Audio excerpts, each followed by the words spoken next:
আসসালামু আলাইকুম। আজকে আমি রান্না করব হালিম। গরুর মাংস দিয়ে হালিম রান্না করব। আমি এখানে নিয়ে নিয়েছি রাঁধুনি হালিম মিক্সড। একটি প্যাকেটের মধ্যে দুইটা প্যাকেট থাকে।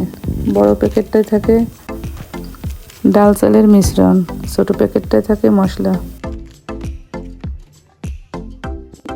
ডাল চালের মিশ্রণটা আমি ফুটন্ত গরম পানি দিয়ে ভিজিয়ে নিব। ভিজিয়ে রাখবো কিছুক্ষণের জন্য।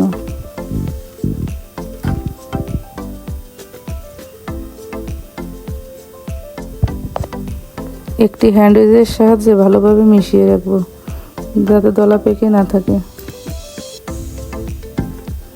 রান্নার জন্য এখানে আমি গরুর মাংস নিয়েছি, কিছু সলিড মাংস নিয়েছি, কিছু হাড় তেলযুক্ত মাংস নিয়েছি। এবার আমি রান্নায় চলে যাব। তেলটা দিয়ে দিব। তেল গরম হলে পেঁয়াজ কুচি দিয়ে দিব। পেঁয়াজটা আমি বেরেস্তা করে নিব। বেরেস্তা হয়ে গেছে, অর্ধেকটা আমি তুলে রাখবো।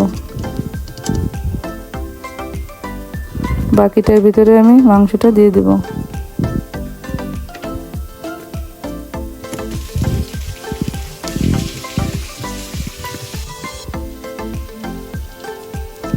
প্যাকেট মশলাটা আমি এখানে দিয়ে দিব।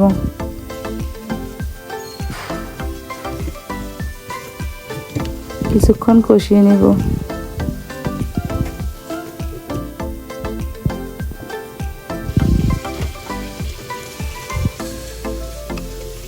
কিছুক্ষণ কষিয়ে নিয়েছি। এবার আমি বাটা মশলাগুলো দিয়ে দেব।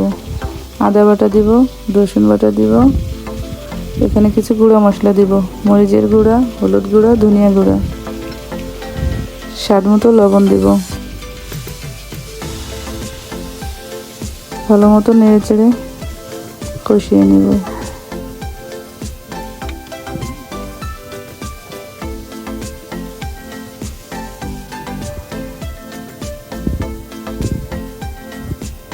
বেশ কিছুক্ষণ কষিয়ে নিব। মাঝে আমি কয়েকবার নেড়ে দিয়েছি। কষানো হয়ে গেছে। এবার আমি ফুটন্ত গরম পানি দিয়ে দেব মাংসটা সিদ্ধ হওয়ার জন্য। সিদ্ধ হওয়া পর্যন্ত অপেক্ষা করব। ঢাকনা দিয়ে কিছুক্ষণ রান্না করে নেব।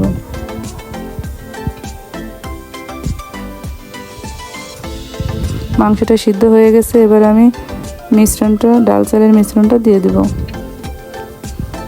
ডাল চালের মিশ্রণের জন্য একটুখানি লবণ লাগবে। এই পর্যায়ে আমি লবণটা দিয়ে দেব। ঢাকনা তুলে বারবার নেড়ে দিব যাতে নিচ থেকে লেগে না যায়। রান্নাটা হয়ে এসেছে। এবার আমি বাগার দিব। বাগারের জন্য এখানে আমি দিয়ে দেব কয়েকটা শুকনো মরিচ, আর দিব রসুন কুচি।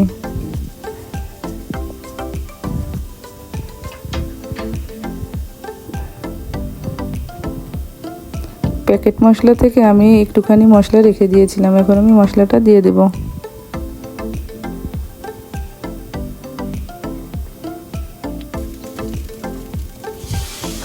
এখন আমি বাগারটাও দিয়ে দেব।